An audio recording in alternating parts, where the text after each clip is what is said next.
માતાજી મિત્રો, તો પ્રધાન સ્વાગત છે આપણી જેમાં આજે વાત કરીશું કે જે પણ પશુપાલક મિત્રોને એક મોટો પ્રશ્ન હોય છે કે જ્યારે પણ અમે પશુને જે ખોરાક આપીએ છીએ એ પશુ ખોરાક સારી રીતે ખાય પણ છે પણ સારું એવું દૂધ ઉત્પાદન નથી આપતું.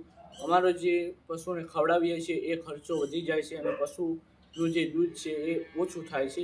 તો એના માટે આપણે શું કરવું, એના માટે આ વિડીયો છે. તો વિડીયો પૂરો જોજો અને વિડીયોની અંદર આવી ગયા હો તો વિડીયોને કરી દેજો એક લાઈક અને ચેનલ ઉપર આવી ગયા હો પહેલી વાર તો આપણી ચેનલ ગામડિયા ખેડૂતને સબસ્ક્રાઈબ કરો, જેથી એવા તમને અવનવા માહિતીવાળા વિડીયો આપણી ચેનલ પર મળતા રહેશે. અને વિડીયોનો સમય છે 7 વાગે આપણે વિડીયો અપલોડ કરી દઈશું સવારે. અને જ્યારે પણ વિડીયો તમને મળે તો તમને ખૂબ સારી એવી માહિતી આપણે જે પણ આપણી પાસે માહિતી છે પશુપાલક લગતી જે પણ માહિતી ખેડૂતોને સારી માહિતી આ ચેનલ પર મળતી રહેશે. હવે વાત કરીએ કે પશુનું દૂધ ના વધતું હોય શું કરવું. એવી આપણે 3 વસ્તુ આજે આ વિડીયોની અંદર વાત કરીશું. જો તમે આ 3 વસ્તુ ખવડાવશો પશુને તો સારું એવું એનું દૂધ વધશે, સારું એવું એના ફેટ વધશે અને એકદમ જે પણ પશુઓ છે એ તંદુરસ્ત થઈ જશે. તો પહેલા નંબર ઉપર આવે છે જે સૌથી શ્રેષ્ઠ માનવામાં આવે છે, જ્યારે પણ પશુ વિયાય ત્યારે આ જો વસ્તુ આ ખવડાવવામાં આવે તો એનો ખૂબ ફાયદો થાય છે. અને જો પશુ દૂધ ન વધારતું હોય તો આ ખોરાકથી પશુનું દૂધ વધશે. પહેલા નંબર ઉપર આવે છે ગોળ. જે આયુર્વેદમાં પણ જે ગોળ છે એ સર્વશ્રેષ્ઠ માનવામાં આવે છે. જો આયુર્વેદમાં પણ ગોળને સર્વશ્રેષ્ઠ માનવામાં આવે તો આપણે જો પશુને ખવડાવવામાં આવે તો કેટલું પશુનું દૂધ વધે છે તમે વિચાર કરી લો.